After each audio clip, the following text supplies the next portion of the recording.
اعوذ باللہ من الشیطان الرجیم بسم اللہ الرحمن الرحیم الصلاۃ والسلام علی خاتم النبیین وعلی آلہ وصحبہ اجمعین۔ السلام علیکم ورحمۃ اللہ وبرکاتہ۔ آج عید کا تیسرا روز ہے جب میں یہ ولاگ کر رہا ہوں۔ عید کے دوسرے روز حکومت پاکستان کے وزارت داخلہ کے وہ نیکٹا تنظیم میرا خیال وزارت داخلہ کے تحت ہی آتی ہے، اس کا دفتر کھلتا ہے اور وہاں سے ایک فہرست نئی جاری ہوتی ہے جس کے اندر بتایا جاتا ہے کہ جماعت الدعوہ اور حزب التحریر اور اس طرح کی دیگر تنظیموں کے علاوہ اب دہشت گردوں کی فہرست کے اندر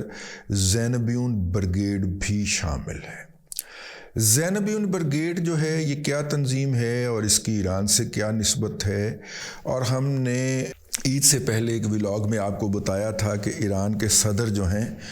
وہ پاکستان کے دورے پہ آ رہے ہیں، ان کے دورے کے عین آمد سے پہلے اس کی کیا اہمیت ہے۔ اگر آپ کو یاد ہو تو پچھلی دفعہ جو صدر خاتمی صاحب پاکستان تشریف لائے تھے تو ان کے دورے کے عین دوران ہم نے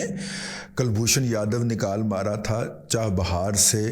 پاکستان آیا اور افغانستان جانا تھا، اس کو گرفتار کر کے یا اس کی گرفتاری کو ہم نے بے نقاب کر دیا تھا، اس دن آفیشلی ڈکلیئر کر دیا تھا کہ یہ چاہ بہار میں سے آیا ہے۔ تو جب بھی ایرانی قیادت کا پاکستان کا دورہ ہونے کی توقع ہوتی ہے اس طرح کا کوئی نہ کوئی چمتکار ہو جاتا ہے۔ تو میں نے جب یہ خبر دی تھی کہ ایران کے صدر جو ہیں تو وہ پاکستان کے دورے کے اوپر تشریف لا رہے ہیں، تو اس سے مراد ساتھ میں اندر سے میرا دل قوموں بھی کہہ رہا تھا کہ اے ہن کچھ نہ کچھ ہو جانا، تو وہ ہو گیا۔ الزینبیون بریگیڈ دہشت گرد تنظیم ہے، اس نے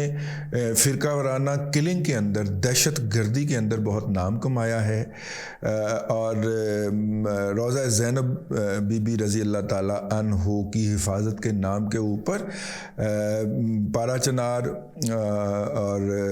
تری مینگل، پاڑا چنار، ان علاقوں کے اندر سے جو ہے وہ اہل تشیع بچوں کو بھرتی کیا گیا۔ $1000 ان کو ماہانہ تنخواہ ملتی تھی اور ملتی ہے ابھی بھی جو لڑ رہے ہیں، اور اگر یہ مارے جائیں تو ان کو وہ کیا بہشت زہرا قبرستان کے اندر دفن کرنے کی یقین دہانی کرائی جاتی ہے، جو کہ بیشتر صورتوں میں پوری نہیں ہوتی، لیکن بہرحال ان کو وہیں پہ کہیں پہ بہشت زہرا سے نچلے لیول کے قبرستان پہ دفن کیا جاتا ہے۔ پھر ان کے یہ بھی یقین دہانی کرائی جاتی ہے کہ ہر سال آپ کے والدین جو ہوں گے وہ زیارات مقدسہ کے لیے جایا کریں گے، ٹھیک ہے، یہ بھی ان کو یہ پیکج میں شامل ہوتا ہے اگر آپ مارے گئے وہاں پہ تو، یا ان کے بقول شہید ہو گئے۔ 15 لاکھ کے قریب شامی جو تھے انہوں نے اپنے مخالف فرقے کے لوگ جو تھے ان کو مارا، بلکہ انہوں نے گیسیں بھی استعمال کیں، اور اس کے سارے ثبوت اس وقت مغرب کے میڈیا کے اوپر بھی اور ان کے مختلف ریسرچ سیلز کے اندر بھی موجود ہیں۔ اور ایتھنک کلینزنگ کی انہوں نے اس داعش کا نام لے کے، ٹھیک ہے، داعش تو ایک چھوٹا سا تھا نا، لیکن وہاں پہ انہوں نے پورے علاقوں کے اندر جو تھا وہ کیا۔ پھر ظاہر ہے وہاں پہ بھی مزاحمت تو ہے نا، لیکن اس مزاحمت کو داعش کا نام ایران بڑے مہارت کے ساتھ دے لیتا ہے، اور ساتھ میں رشین اور امریکن پروپیگنڈا بھی مل جاتا ہے، اور ان سنیوں کی نہیں سنی جاتی، ٹھیک ہے۔ یہ ایک دوسرا پہلو ہے جو کبھی بھی پاکستان کے میڈیا پہ نہیں آتا، اسے حساس سمجھ کے رپورٹ نہیں کیا جاتا۔ تو یہ دہشت گرد تنظیم جو تھی یہ اب ایران میں اپنا شام کے اندر ترکی نے اپنا ایک سیف زون قائم کر لیا ہوا ہے کہ اس کے اندر نہ تو وہ شامی افواج کو موو کرنے دیتا ہے، اور نہ ہی شامی ایئر فورس تو خیر رہ ہی نہیں گئی اس کو آنے دیتا ہے، کیونکہ ان کا خیال یہ ہے۔ اچھا، پھر کردوں نے ایک اپنا علاقہ جو ہے وہ شام کے اندر قائم کر لیا ہوا ہے۔ تو باس پارٹی کی جو باسی حکومت ہے الوائٹس کی، بلکہ وہ بہت محدود، اور اس کے اندر جو ہے وہ یہ پچھلے دنوں اگر آپ کو یاد ہو تو اس جنگ سے کچھ دیر پہلے یہ جو بشار الاسد ہے اس نے قرآن کو ایڈٹ کر کے چھاپنے کا اعلان کیا تھا، اور اس کے اندر سے اس کے خیال کے اندر بہت ساری جو ابسولیٹ ہو چکی ہیں آیات وہ نکال دی تھیں، اور بس اس نے قادیانیوں کی طرح یہ حماقت نہیں کی کہ ہمارے علاوہ باقی سارے کافر اور زندیق اور رنڈیوں کی اولاد ہے، یہ اس نے نہیں کہا، ٹھیک ہے وہ کیا. تو یہاں پہ بہت سارے ایسے جو ہیں دروز سے لے کے اور یہ الوائٹ تک یہ سارے پائے جاتے ہیں جن کا پتہ نہیں کیا ہے اسلام کا کانسیپٹ. تو اس لیے ہم چھوڑیں اس بات کو. ایران نے دیکھا کہ چونکہ یہ اس وقت عربیوں کی ایس تیسی کر رہا ہے اور ان کی ایتھنک ان کو فرقہ وارانہ بنیاد کے اوپر کلینزنگ کر رہا ہے، تو ایران بہادر فوراً پہنچ گئے، اسلحہ بھی بیچا، اس سے پیسے بھی اینٹھے، ٹھیک ہے، فنڈز بھی لیے. دیکھیں نا ایران تو چل ہی اس وقت عراق اور شام سے چوری کیے گئے مال و متاع کے اوپر ہے، ورنہ اپنا تو بھرکس نکل چکا ہوا ہے، بیڑا غرق ہو چکا ہوا ہے. ٹھیک ہے، تو 7 کروڑ کی آبادی کا جو ہے وہ غربت کی سطح سے نیچے کی زندگی گزارتی ہے، تو ان کا تو بیڑا غرق ہو چکا ہوا ہے. تو ایران چلتا ہی وہاں سے لوٹے گئے مال و متاع کے اوپر ہے. تو خیر زینبیون بریگیڈ کو جب دہشت گرد پاکستان نے ڈکلیئر کیا، اگر آپ کو یاد ہو تو جامعہ بنوریا کے اور یہ جو کراچی کے اندر اور بھی علماء سنی علماء کرام کا جو قتل تھا، اس کے اندر جو 3 لوگ گرفتار ہوئے تھے وہ زینبیون بریگیڈ کے ہی گرفتار ہوئے تھے. تو پاکستان کے تحقیقاتی اداروں نے پچھلے دنوں ان کے خلاف منی لانڈرنگ کی کیمپین بھی شروع کی، منی لانڈرنگ کی انویسٹیگیشن بھی شروع کی تھی کہ پاکستان سے یہ جو ڈالر کے مسائل ہیں یہ صرف افغانی سمگل نہیں کر رہے، یہ زینبیون کے سے جو سابق ٹرینی جو تھے یہ پاکستان سے ایران کو بھی ڈالر جو تھے وہ سمگلنگ کرتے ہوئے پایا. ہر کسی نے اس ملک کے ساتھ دشمنی کے اوپر کمر کسی ہوئی ہے. تو خیر یہ ہو جاتا ہے جی، مطلب کہ زینبیون بریگیڈ کو ہم نے بالآخر دہشت گرد قرار دے دیا. اب اس کے ہم اس کی کزن جو ہے وہ فاطمیون بریگیڈ ہے. یہ کہا جاتا ہے کہ افغانستان کے اندر سے جو ہزارہ وغیرہ قبائل جو ہیں ان میں سے جو بھرتیاں کی گئی ہیں، اور دیکھو اپنے بچے نہیں بھیجتا مرنے کے لیے ایران جو ہے، ٹھیک ہے، وہ لوگوں کے بچوں کو بھرتی کر کے بھیجتا، وہ جو ایران سے بھرتی کیے گئے ہیں. اب اس میں یہ بھی ہے سوال ہے اندر خانے کہ پاکستان کے اندر دہشت گردی کی زیادہ تر کارروائیاں، ٹارگٹ کلنگ کی زیادہ تر کارروائیاں یہ فاطمیون والے کرتے ہیں، کیونکہ ان کے لیے افغانستان بھاگ جانا اور وہاں پہ چھپ جانا آسان ہوتا ہے، اور 2 راستے ان کے لیے بن جاتے ہیں، یا وہ ایران کو نکل جائیں یا وہ افغانستان کو نکل جائیں. ایران کو جانے کے لیے تو پھر بھی کہیں نہ کہیں چیک اور انٹری ہو جائے گی. یہاں سے آپ چمن کے راستے افغانستان کو نکل جائیں تو کوئی پوچھنے والا ہی کوئی نہیں ہے آپ کو، کیونکہ وہاں پہ تو چیکنگ بھی نہیں کرنے دیتے نا افغانی، انگوٹھا بھی نہیں لگانے دیتے، پتہ چل جائے گا کہ یہ کون سا بندہ ہے. ہاتھ میں جو کاغذ پکڑا ہوا ہے اس نے اس کے اوپر افسر کو بلیو کر کے انٹری ایگزٹ لگا دینا ہے. تو یہ ہے جی. اب جناب اس پورے پس منظر سے پہلے میں آپ سے بات یہ عرض کرتا چلوں کہ وہاں پہ ایک بیان آتا ہے ایران کے وزیر دفاع کا، اور وہ پہلے بڑک لگاتے ہیں کہ ہم ایسا شدید رد عمل دیں گے جس کا جناب اسرائیل نے کچھ سوچا بھی نہ ہوگا، دنیا دیکھے گی. اب اسرائیل نے کیا کیا ہے؟ اسرائیل نے ایران کے سفارت خانے کی 7 والی عمارت پہ حملہ کیا ہے. حملہ اتنا خوفناک ہے کہ اپنا ایران کی ایمبیسی کو بھی نقصان پہنچا اور وہاں پہ بھی لوگ مارے گئے. لیکن جو 7 والی عمارت جو تھی، جو پرسیژن کے ساتھ انہوں نے اس کو ٹارگٹ کیا ہے، اس عمارت کے اندر موجود تو سارے لوگ ہی مارے گئے ہیں. ٹھیک ہو گیا. یہ کیا ہے اسرائیل نے. اب ایران اگر جواب دیتا ہے اس کا تو یہ کیا کرے گا؟ یہ بھی کوئی اس طرح کا حملہ کرے گا اسرائیل کے اوپر. اب میں آپ کو پہلے عرض کر چکا ہوں کہ اسرائیل کا اور امریکہ کا آپس میں ایگریمنٹ ہے کہ اسرائیل کے اوپر حملہ امریکہ کے اوپر حملہ سمجھا جائے گا، اور اگر اسرائیل کے خلاف یہ حملہ کرتے ہیں تو اس کا مطلب ہے اس کی مدافعت کے اندر امریکہ آئے گا. اب عید کے روز ایک سٹیٹمنٹ آتی ہے، جس دن پاکستان میں عید ہوتی ہے، وہ ایرانی قیادت کی طرف سے میری نظر سے اسی دن ہی گزری، کہ وہ کہتے ہیں ہم اسرائیل اور اس کے سرپرستوں کے مفادات پہ حملے کریں گے، یعنی کہ اس خطے میں اگر امریکی اڈے موجود ہیں تو ان پر بھی حملے ہوں گے. ٹھیک ہے. یہ ایک بیان آتا ہے عید کے روز. تو اس کے فوراً بعد جو ہے وہ ہمارے کان کھڑے ہو جاتے ہیں. ٹھیک ہے، کہ اے الزام تے ساڈے تے بھی کہ یہاں پہ ہم نے امریکیوں کو اڈے دے رکھے ہیں، اگرچہ ہم نے نہیں دیے ہوئے، ہم اس کو سرکاری طور پہ بھی اس کی تردید کرتے ہیں اور غیر سرکاری طور پہ بھی تردید کرتے ہیں، کہیں پہ تصدیق نہیں ہو سکی۔ جو افغانی ہم پہ الزام لگاتے ہیں کہ ہم نے اڈے دیے ہوئے ہیں، ان کے اپنے قندھار اور ارزگون کے اندر اڈے دیے ہوئے ہیں۔ افغانستان میں انہوں نے امریکیوں کو ڈرون اڑانے کے لیے اڈے دے رکھے ہیں، وہ ساڑھے الزام لائی جا رہے ہیں کہ ہم نے اڈے دیے ہوئے ہیں، ٹھیک ہو گئے۔ تو وہی لمحہ موجود میں گوئبل کا فلسفی، ٹھیک ہے۔ اچھا اب جناب ایران جب یہ کہتا ہے تو ایک دم کان کھڑے ہوتے ہیں اور امریکن بھی ایسے کر کے آنکھیں گھماتے ہیں۔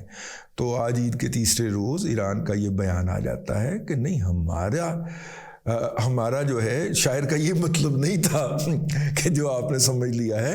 شاعر یہ کہنا چاہتا ہے کہ ہمارے اوپر بھی بڑا دباؤ ہے، تو ہم ذرا کچھ دو چار ادھر ادھر بم شم مار دیں گے، ٹھیک ہے۔ اور وہ جو ہے قاسم سلیمانی کو جب عراق کے اندر قتل کیا گیا تھا تو بڑی بڑکیں ماری تھی ایران نے، اب تو کوئی بڑک ہی نہیں ماری جو اس وقت بڑک ماری تھی۔ تو بس پھر ایک انڈرسٹینڈنگ ڈیولپ کی گئی امریکنز کے ساتھ کہ جناب بغداد میں جو آپ کی ایمبیسی ہے، ہم اس کی طرف اتنے میزائل چلائیں گے، آپ آگے سے اینٹی میزائل سے ان کو گرا دیجئے گا۔ اور ظاہر ہے کہ اینٹی میزائل سسٹم دنیا میں اس وقت تک کوئی بھی نہیں بن سکا جو 100% آنے والے میزائل کو گرا سکے۔ تو ایک آدھ آپ کی ایمبیسی کے کمپاؤنڈ میں گر جائے گا، ارد گرد گر جائے گا، اسے آپ کمپاؤنڈ ڈکلیئر کر دیجئے گا، آپ کا بھی نقصان نہیں ہوگا، ہمارے بھی ذرا عزت رہ جائے گی۔ تو پھر انہوں نے ایک بم مارا تھا، ایک میزائل مارا تھا، جو یا انہوں نے تو کافی مارے ہوں گے، باقی رستے میں گرا دیے انہوں نے اینٹی میزائل نظام سے اپنے امریکہ نے، اور انہوں نے یہ کر دیا۔ پھر انہوں نے ایران نے مظاہرے مینج کیے بغداد کے اندر، جو اسرائیلی ایمبیسی امریکی ایمبیسی تھی، وہ مظاہرے بھی محفوظ فاصلے سے واپس پلٹ گئے۔ تو ایران اس طرح کے آپٹکس کریٹ کرتا رہتا ہے، اپنی عزت بھی رہ جب محلے کے اندر بھی تو کان ٹوٹا ہے نا ایران، اس نے پرلی طرف عربیوں کو بھی تو مطلب کہ لگانا ہوتا ہے نا، سمجھ گیا نا۔ تو وہ ذرا اپنی کہ میں کچھ کروں گا نہیں، یہی جو ہے اسی طرح کا بیان ایک ایران کے وزیر کی طرف سے رائٹر نے کوٹ کیا ہے، اور وہ آ گیا ہے پھر میدان کے اندر کہ جناب ہم آپ کو نہیں تو نہیں آ گیا امریکہ پائے نا، آپ کو تو نہیں کہا، ویسے ہی ذرا ہم تو اب گھر میں بھی باتیں نہ کریں، ہم تو اپنے لوگوں کے لیے باتیں کر رہے تھے۔ اب اسرائیل نے بڑی اسٹریٹجک موو چلی ہے اور ایران اس کے اندر پھنس گیا ہے۔ ایران کی کیپیسٹی بھی نہیں ہے، کبھی اس نے اس کیپیسٹی کا کلیم بھی نہیں کیا اور اظہار بھی نہیں کیا، اور جتنی کی کیپیسٹی اس کے پاس ہے اس کا توڑ اب اسرائیل کو تو چھوڑیں، اس کے علاقائی لوگوں کے پاس بھی آ چکا ہوا ہے۔ اب ایران جو ہے وہ اس خطے کے اندر امریکہ کے کس مفاد پہ حملہ آور ہو سکتا ہے؟ عمان بحری اڈہ ہے امریکہ کا، اس پہ حملہ آور ہونے کی کوشش کر سکتا ہے، وہاں پہ سوفسٹیکیٹڈ قسم کے اینٹی میزائل اور اینٹی بیلسٹک سسٹم لگے ہوئے ہیں، اسرائیل وہ اس کو نہیں ہونے دے گا، امریکہ اس کو نہیں ہونے دے گا۔ دوسرا اس کا اڈہ جو ہے امریکہ کا وہ بحرین میں ہے، اور ویسے چھوٹی چھوٹی اس کی پریزنس جو ہے وہ کویت میں بھی موجود ہے، یو اے ای بھی موجود ہے، ٹھیک ہے، اور ایون سعودیہ میں شاید نہیں ہے، سعودیہ اور یو اے ای سے شاید وہ رخصت ہو گیا، لیکن بحرین، کویت اور قطر کے اندر موجود ہے، تو وہاں پہ حملہ کرے۔ قطر کے ساتھ تو ایران کے بڑے آئیڈیل تعلقات ہیں، ٹھیک ہے، اور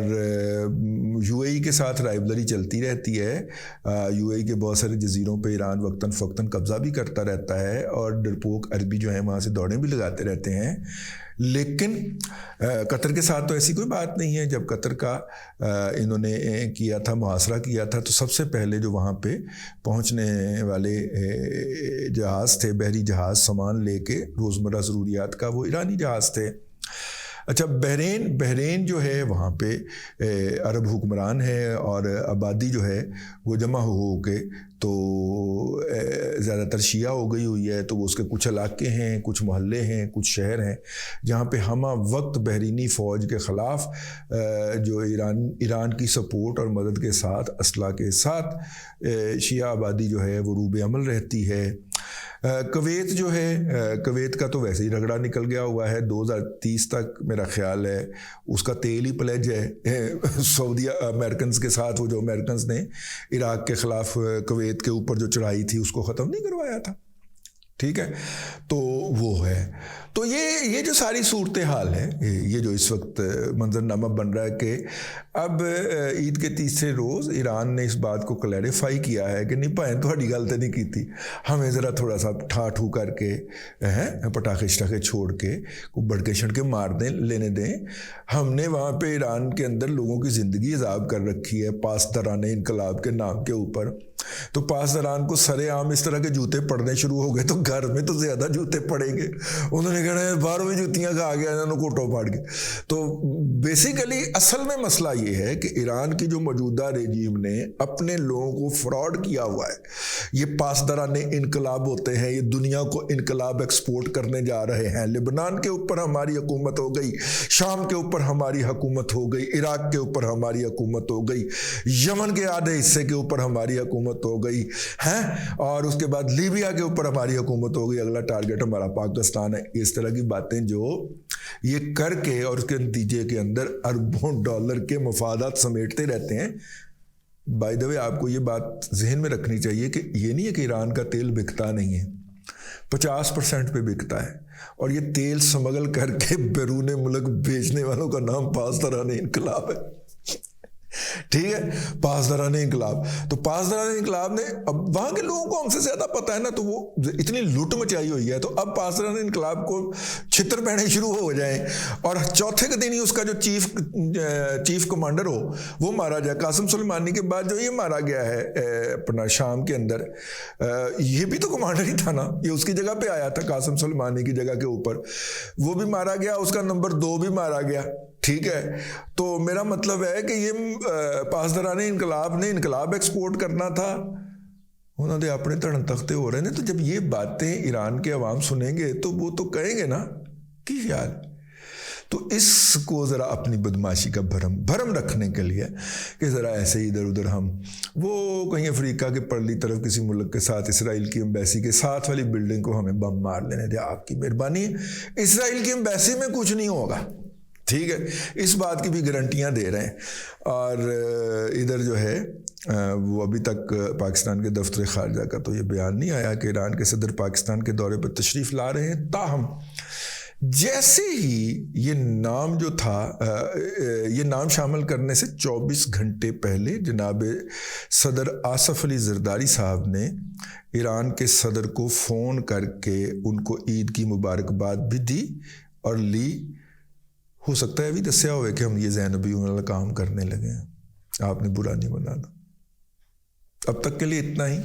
اگلے ولاگ کے اندر پھر حاضری ہوگی. اللہ تبارک و تعالیٰ آپ کو آسانیاں عطا کرے اور آسانیاں خلق خدا میں تقسیم کرنے کی